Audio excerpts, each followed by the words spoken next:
PM से मिलेगा तोहफा। नमस्कार, मैं हूं शंकर दत्त पंत। उत्तराखंड के मुख्यमंत्री पुष्कर सिंह धामी इन दिनों दिल्ली दौरे पर हैं। सीएम धामी की मुलाकात प्रधानमंत्री मोदी, इसके अलावा राष्ट्रीय अध्यक्ष जेपी नड्डा से हुई और तकरीबन बताया जा रहा कि 1 घंटे तक प्रधानमंत्री से मुख्यमंत्री की मुलाकात हुई। और जब जब दिल्ली दौरे पर मुख्यमंत्री जाते हैं, राज्य की जनता की उम्मीदें बढ़ जाती हैं। सीएम के इस दौरे से राज्य को बड़ी उम्मीदें हैं। दरअसल राज्य में बजट पेश होने के बाद राज्य को केंद्रीय सहायक योजनाओं से मिलने वाले बजट से विकास के पहिए को तेज करने की उम्मीद है। मुख्यमंत्री इस बार राज्य के लिए जीएसटी प्रतिपूर्ति के लिए केंद्र से समय सीमा बढ़ाने की मांग कर सकते हैं, जिसमें उम्मीद है कि केंद्र की तरफ से राज्य को इसकी सौगातें दी जा सकती है। सीएम धामी की दिल्ली में प्रधानमंत्री मोदी से करीब 1 घंटे तक मुलाकात हुई। साथ ही आपको बता दें कि जीएसटी प्रतिपूर्ति, Pithoragarh airport, national institute of pharma and research जैसे मुद्दों पर बात हुई और मुख्यमंत्री ने अपनी बात को रखा। बीजेपी का यह कहना है कि प्रधानमंत्री मोदी को उत्तराखंड से खास लगाव है, इसीलिए उन्हें उम्मीद है कि राज्य को केंद्र से बड़ी सौगातें मिल सकती है। कांग्रेस की बात की जाए तो उसे इस सीएम के दौरे से ज्यादा कुछ उम्मीदें नजर नहीं आ रही हैं। सबसे पहले आपको रिएक्शन इस पर सुनाते हैं। बीजेपी और कांग्रेस ने क्या कुछ इस पर प्रतिक्रियाएं दी हैं। मंत्री जी कल प्रधानमंत्री जी से भी मिले, रक्षा मंत्री जी से मिले और उत्तराखंड के लिए पूर्व में भी केंद्र द्वारा हमें भरपूर मदद दी गई और मदद के लिए जो है माननीय मुख्यमंत्री जी ने प्रधानमंत्री से आग्रह किया है। निश्चित तौर पर प्रधानमंत्री जी का उत्तराखंड के प्रति स्नेह रहा है और हमें पूर्ण उम्मीद है कि वो भरपूर मदद उत्तराखंड की करेंगे ताकि 2025 तक का जो हमारा लक्ष्य है, उत्तराखंड को हम देश के अग्रणी राज्यों में शामिल कर सकें, उस लक्ष्य को लेकर माननीय मुख्यमंत्री जी काम कर रहे हैं और निश्चित तौर पर हम उसमें कामयाब होंगे। मुख्यमंत्री दिल्ली गए हैं और डबल इंजन की सरकार है। हम अपेक्षा करते हैं कि मुख्यमंत्री जी जिस उद्देश्य को लेकर के गए हैं उसकी पूर्ति होगी और राज्य को कोई सौगात मिलेगी। अब जब सौगात मिलेगी तभी हम कुछ कह पाएंगे। अभी तक तो कोई सौगात मिले नहीं। अभी तक तो बात ये हो रही है कि जीएसटी से जो क्षति राज्य को हो रही है उसकी भरपाई केंद्र की सरकार आगे भी जारी रखेगी। अब ये तो कोई, मैं समझता हूँ कि बहुत बड़ी उपलब्धि नहीं होगी। तो पीएम से क्या तोहफा मिलेगा? जो मांगे मुख्यमंत्री ने रखी है उस पर कितना ध्यान दिया गया, आने वाले दिनों में उसको कितना पूरा किया जाएगा, ये चर्चा का विषय है। शुरुआत हम कर लेते हैं। कुछ खास मेहमान मेरे साथ इस वक्त जुड़ रहे हैं। डॉक्टर आरपी रतूड़ी जी हैं, प्रदेश प्रवक्ता कांग्रेस पार्टी के। बहुत बहुत स्वागत है आपका रतूड़ी जी। रविंद्र सिंह आनंद हैं, प्रदेश प्रवक्ता आम आदमी पार्टी के। स्वागत है आपका रविंद्र जी। विनय गोयल साहब हैं, प्रदेश प्रवक्ता भारतीय जनता पार्टी के। आप तीनों मेहमानों का बहुत बहुत स्वागत। गोयल साहब, शुरुआत में आप ही से करता हूं। कांग्रेस पार्टी को उम्मीद नहीं है कि आप लोगों ने जो मांगे रखी हैं, चाहे वो जीएसटी प्रतिपूर्ति की हो, पिथौरागढ़ एयरपोर्ट की मांग हो, मानसमाला परियोजना बनाने का आग्रह हो, ये तमाम चीजें मुख्यमंत्री ने प्रधानमंत्री के सामने रखी हैं। आप लोग ये कह रहे हैं कि विशेष लगाव प्रधानमंत्री का उत्तराखंड के प्रति रहा है, ये हम सब जानते हैं, कांग्रेस पार्टी भी जानती है, पूरे उत्तराखंड के लोग जानते हैं। इसीलिए उम्मीदें बढ़ गई हैं। इसीलिए कांग्रेस को भी उम्मीद है, उत्तराखंड की जनता को भी उम्मीदें हैं कि मुख्यमंत्री ने जो बातें प्रधानमंत्री के सामने रखी हैं उनको वो पूरा करेंगे। लेकिन सवाल गोयल साहब ये है कि जो मांगे रखी गई हैं, क्या वो पूरी होंगी या नहीं होंगी? क्या इस मुलाकात के बाद सकारात्मक एक माहौल आपको नजर आया? आपको लग रहा है कि वाकई में जो मुलाकात दोनों की हुई है, प्रधानमंत्री और मुख्यमंत्री जी की, उसके बाद जो उम्मीदें हैं, जो मांगे रखी हैं, क्या उस पर ध्यान देगा केंद्र?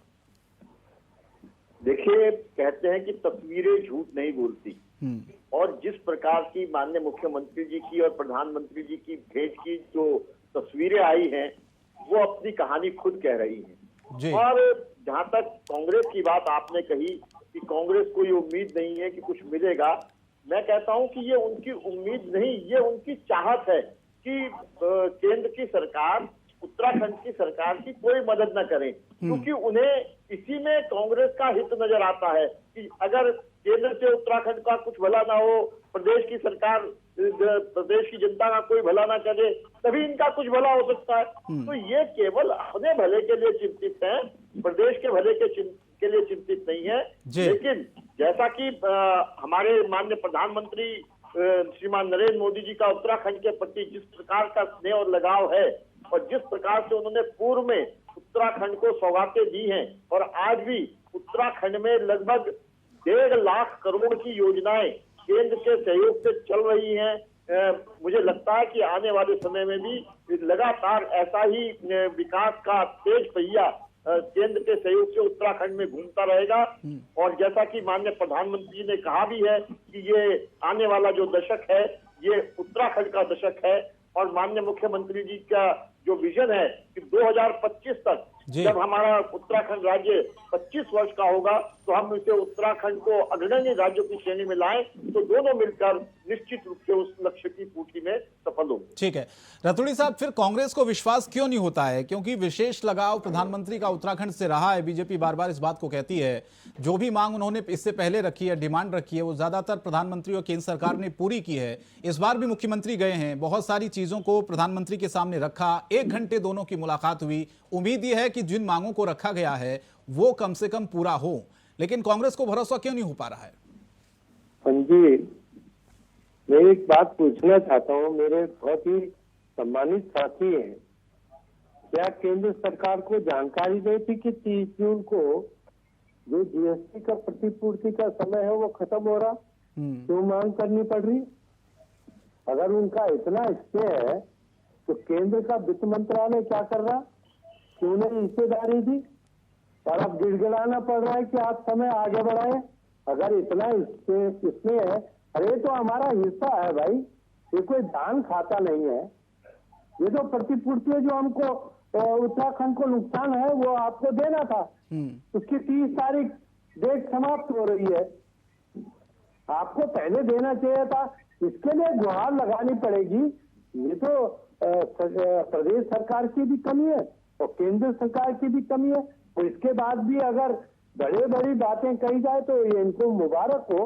और दूसरा मैं ये कहना चाहता हूँ कि जिस रेलवे का भी और ये ऑल वेदर जो इनका नया शब्द है, क्योंकि अंग्रेजों से इनका प्रेम रहा, ऑल वेदर इसलिए है इनका, अन्यथा ये चारधाम संपर्क मार्ग यूपी के कार्यकाल का स्वीकृत है, रेलवे का ये यूपीए के कार्यकाल का ये स्वीकृत है, इसको आगे बढ़ाया, ये बहुत अच्छी बात है।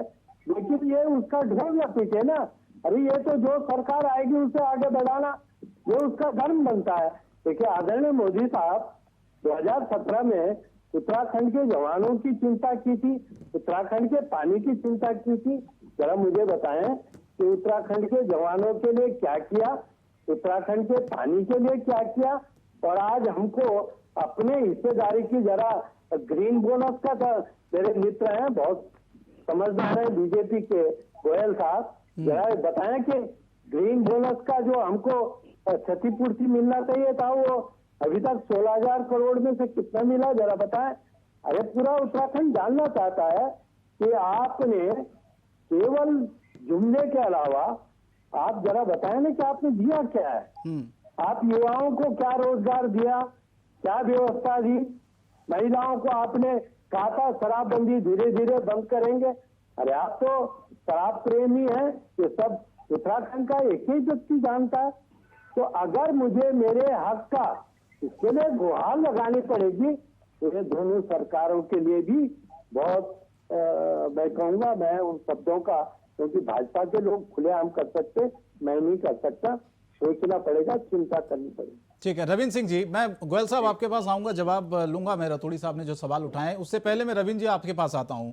आपको इस मुलाकात से कितनी उम्मीद है रविंद्र जी? बीजेपी का कहना है कि भैया जो मांगे रखी गई हैं, एक चाहे जीएसटी प्रतिपूर्ति की हो, पिथौरागढ़ एयरपोर्ट की मांग रखी, जो हमारे पास खबरें जानकारी है इस मुलाकात के बाद क्या मांगे रखी गई हैं, मानसमाला परियोजना बनाने का आग्रह किया गया है, ऐसे तमाम मुद्दे जो कि प्रधानमंत्री के सामने मुख्यमंत्री ने रखे हैं। आप लोगों को भी लगता है कि केंद्र और राज्य में सरकारें हैं तो मांगे रखी हैं, तो भाई फिर क्यों पूरी नहीं होंगी? दोनों जगह सरकारें एक है तो कहा जाता है कि विकास और तेजी से होता है, मांगे जल्दी मानी जाती हैं, तो इसीलिए उम्मीदें हैं बीजेपी को कि जो मांगे रखी उनको प्रधानमंत्री मानेंगे। आपका क्या सोचना है इस पर?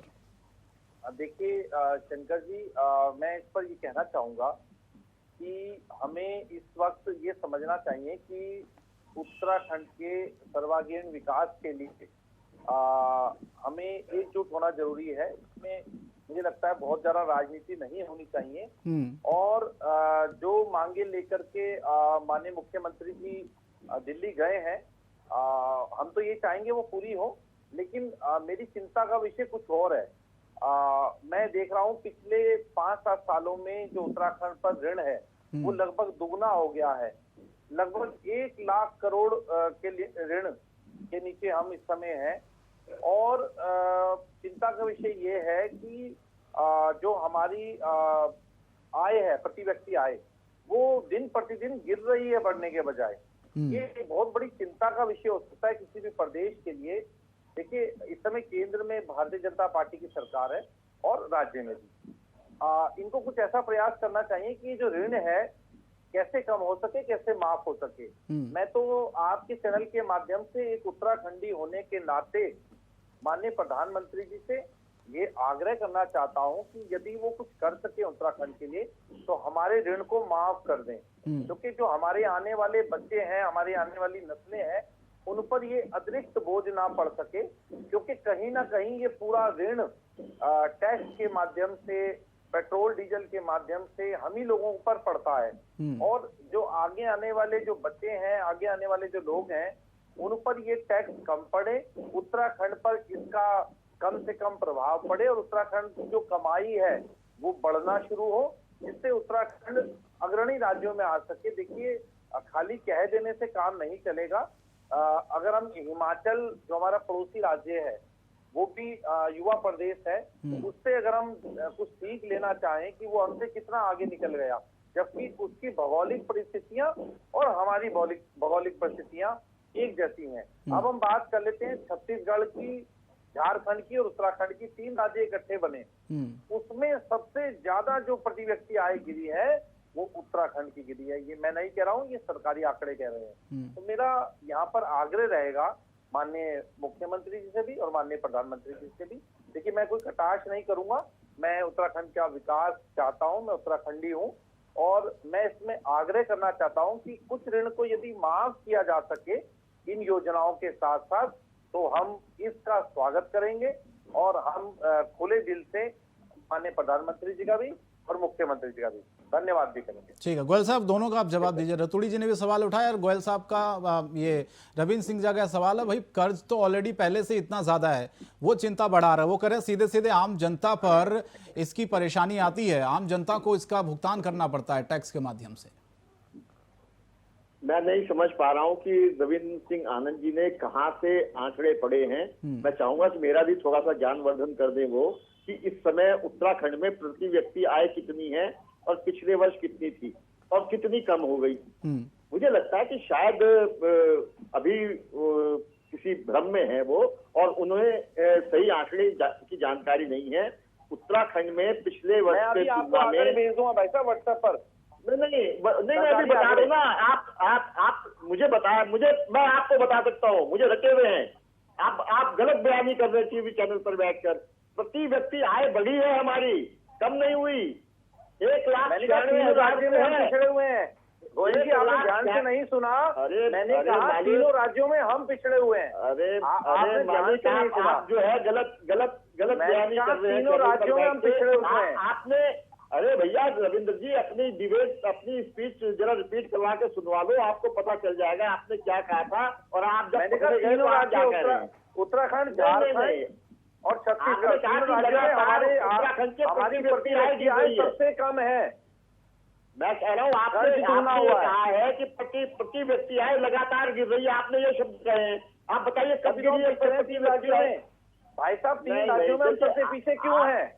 गोयल साहब ने आज 11 साल 12 साल का राज्य किया है उत्तराखंड में। हम प्रति व्यक्ति आय में तीनों राज्यों में पीछे क्यों हैं? छपा हुआ एक लेख पड़ा है और उसके आधार पर आप पूरी बात समझे बगैर अपनी बात कह रहे हैं। दूसरी बात मैं कहना चाहता हूँ रविंद्र भाई, कि हमने भारतीय जनता पार्टी की सरकार उत्तराखंड की पूरी चिंता कर रही है। और ये जो आप चिंता आपने जाहिर की है, जो कर्ज का बोझ आप बता रहे हैं उत्तराखंड से, इसमें वो कर्ज भी शामिल है जो कर्ज हमने चुकाना ही नहीं है, ना उसको कोई ब्याज देना है। क्योंकि जीएसटी प्रतिपूर्ति के कारण से पिछली बार जो जीएसटी की क्षति हुई थी, उसमें केंद्र सरकार ने हमें अनुमति दी थी कुछ एक्स्ट्रा कर्ज लेने की, जो कि न तो हमें वापस करना है, वो केंद्र सरकार वापस करेगी, और ना ही उससे कोई ब्याज देना है। ऐसे ही एक तथ्य और मैं आपको बता देना चाहता हूँ कि हमारी सरकार को जो केंद्र सरकार ने अनुदान दिया है, जो कि 50 साल बाद चुकता होना है और उस पर कोई ब्याज भी नहीं देना है, तो आप समझ सकते हैं कि किस प्रकार की सहायता केंद्र सरकार कर रही है। और वो भी उसमें मैं इसीलिए कह रहा हूँ कि वो 50 साल बाद नहीं, तो क्या आप ये उम्मीद करते हैं कि हमारी 50 साल बाद भी ऐसी स्थिति नहीं हो पाएगी क्या? हम लगातार तरक्की कर रहे हैं और हम लगातार कर्ज भी बढ़ रहा है भाई साहब, लगातार कर्ज बढ़ रहा है।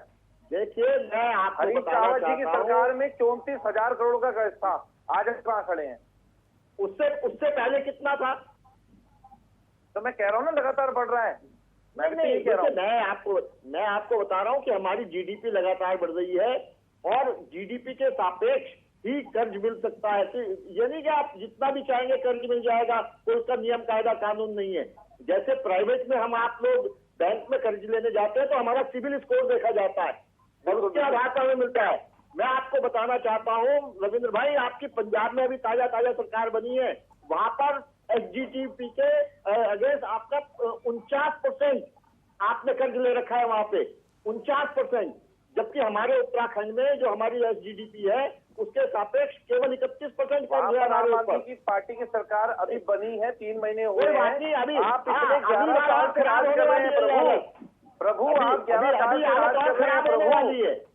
अभी प्रभु और हालत खराब होने वाली है। जिस प्रकार की घोषणाएं आपने कर रखी हैं प्रभु, 11-12 साल में आपने क्या किया उत्तराखंड में?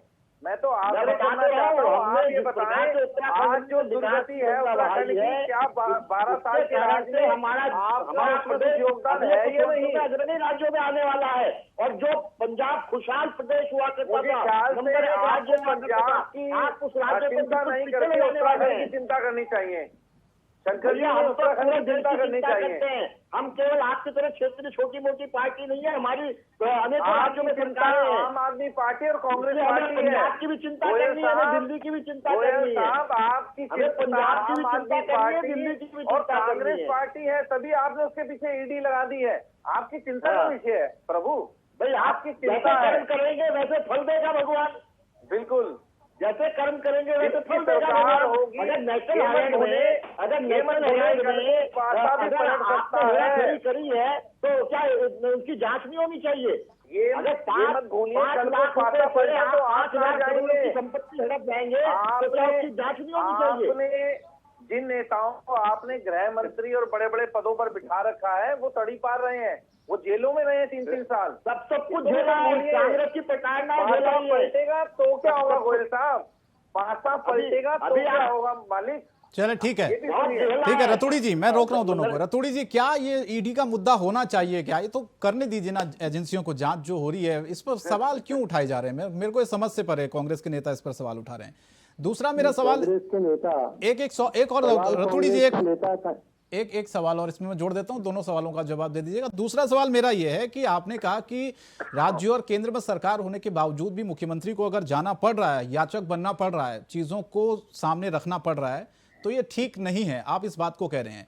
सवाल फिर यह है कि राज्य की अगर तरक्की, कोई भी मुख्यमंत्री हो किसी भी स्टेट का हो रतूड़ी जी, अगर वो राज्य के विकास के लिए जा रहा है तो इसमें हर्जा क्या है? तो अच्छा है ना सर, उसको चीजें अगर मिल जाती हैं ज्यादा उनको, जो मेरा अधिकार है उसमें मुझे भीख क्यों मांगनी पड़ रही? जो मेरा अधिकार है, जीएसटी की प्रतिपूर्ति प्रदेश का अधिकार है, इसके लिए भीख क्यों मांगनी पड़ रही?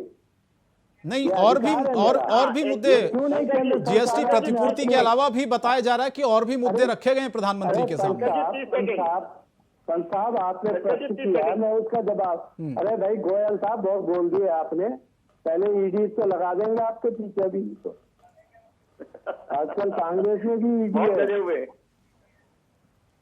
सवाल जी, हाँ जी बोलिए। ईडी का सवाल किया, आपको मालूम होना चाहिए सब जुडियस है। ये पहले भी ये एक तरफ कहते हैं कि ये जमानत पर है, इस मामले में है। ये ईडी ने पहले भी ये केस दर्ज कर रखा है। अरे भाई, जो इनके पास तामझाम है वो कोर्ट में करेगा तो फैसला करे। नहीं रतूड़ी जी, ये भ्रष्टाचार का मुद्दा इसलिए भी है ना क्योंकि आज हमें भी ये जानकारी मिली है कि मुख्यमंत्री जी ने भी इस बात को रखा है कि जीरो टॉलरेंस की नीति पर उत्तराखंड में सरकार काम कर रही है। ताजा उदाहरण एक IAS अफसर का आपके सामने है। अरे धन्यवाद दे दे हाई कोर्ट नैनीताल को, ये तो उसे बचाने की फिराक में थे। ये तो डंडा माननीय उच्च न्यायालय ने कर दिया, जो इनको निर्णय लेना पड़ा। जरा पूछे वो NH 74 के दो महानुभाव जो थे, वो यादव और पांडे साहब, वो कहाँ है आजकल, कौन से मंत्रालय में है? उनको भी तो जेल भेजा था, बड़े बड़े मंत्रालय उनको थमा रखे हैं। ये तो मित्रता है। ये तो माननीय उच्च न्यायालय का धन्यवाद है कि प्रदेश सरकार को डंडा कर दिया कि उनको अंदर करना पड़ा। ये तो उसे पिछले कितने सालों से बचा रहे, कब से हो रही जांच? जरा मुझे ये बता दे, कितने दिनों से उनके विरुद्ध जांच कहाँ से? ये तो न्यायालय जी का, उच्च न्यायालय इस सरकार को चला रही है। जहाँ तक कि नगर निगम को अगर कुत्ता पकड़ना है तो भी माननीय उच्च न्यायालय आदेश कर रहा, तब ये काम कर रहे हैं। गड्ढे भरने सड़क के तो माननीय उच्च न्यायालय की शरण में जाना पड़ रहा। अरे आपने देखा आर्य और कुर्बे का हाल जो आज देख रहे हैं आप कि क्या हाल हो रहा है, क्या सर फुटबॉल हो रहा है, जो मांग करनी पड़ रही है सतपाल महाराज को CR लिखेंगे। अरे आखिर कहीं न कहीं कुछ न कुछ तो कारण ये सचिव ने ट्रांसफर कर दिया तो मंत्री जी क्यों परेशान, और मंत्री जी ने रोक नहीं लगाया तो मुख्यमंत्री उसमें क्यों नहीं बीच में आ रहे हैं? ये अराजकता क्यों पैदा कर रखी है कि सचिव मंत्री की नहीं सुनेगा? तो भुगतान तो उत्तराखंड को करना पड़ेगा ना, कष्ट तो उत्तराखंड को होगा, उत्तराखंड के विकास को होगा। ये कौन बताएगा? ठीक है, जवाब गोयल साहब जवाब दे। हाँ ठीक है। भ्रष्टाचार जीरो टॉलरेंस कहने से नहीं होगा। आपको मालूम है सहकारिता में क्या हुआ? कहाँ है वो जीरो टॉलरेंस? आपको आबकारी में क्या हुआ? कहाँ है जीरो टॉलरेंस? जो आपके खनन में हुआ, कहाँ है जीरो टॉलरेंस? ठीक है विनय जी, अब जवाब दीजिए आप। हाँ जी रतूड़ी जी मेरे बहुत अच्छे मित्र हैं। रतूड़ी जी ने 2-3 विषय उठाए हैं, उनका मैं सिलसिलेवार जवाब देता हूं कि रतूड़ी जी शायद भूल रहे हैं कि जब GST लगा था तो 5 साल तक 2017 से लेके 2022 तक जो क्षति की प्रतिपूर्ति की जानी थी वो 5 साल इस जून में पूरे हो गए हैं। जो अधिकार राज्यों को दिया गया था वो सबको पूरा मिल गया है। अब जो बात हुई है, चूंकि पिछले दिनों कोरोना के कारण से लगातार 2 वर्ष कोरोना की मार रही और उसके कारण से राज्य समुचित अपनी अर्थव्यवस्था में प्रगति नहीं कर पाए, जैसी उनकी आय होनी चाहिए थी नहीं हुई। इसलिए हमें केंद्र से पुनः अनुरोध करना पड़ रहा है कि हमें क्षतिपूर्ति का दायरा बढ़ाया जाए, कुछ और समय तक क्षतिपूर्ति दी जाए ताकि हम आने वाले समय में अपने पैरों पे खड़े हो पाए। तो इसलिए जो राज्य का अधिकार था वो केंद्र ने दिया है और उसके लिए लगातार हमें साधन केंद्र से मिलते रहे हैं। चलिए, तो इसलिए इस प्रकार की भ्रमपूर्ण बातें कहने का कोई लाभ नहीं। ठीक है गोयल साहब, बहुत बहुत धन्यवाद। वक्त की कमी है, माफी चाहता हूं। बहुत शुक्रिया, आप जुड़े RP रतूड़ी जी और रविंद्र जी और विनय गोयल जी, आप तीनों ने वक्त दिया, शुक्रिया। वक्त की कमी, इस चर्चा को आगे नहीं बढ़ा पाएंगे, लेकिन जो मांगे रखी गई हैं क्या वो कितनी पूरी होती हैं और क्या प्रधानमंत्री उत्तराखंड को कुछ तोहफा देंगे? क्या जिन मांगों को मुख्यमंत्री पुष्कर सिंह धामी ने प्रधानमंत्री के सामने रखा है, उम्मीदें बहुत है। देखना होगा आने वाले दिनों में जो मांगे रखी गई हैं, जो मुद्दे रखे गए हैं, वो कितने हल हो पाते हैं। फिलहाल बड़ी बहस में इतना ही। इंडिया वॉइस पर खबरें जारी हैं। नमस्कार।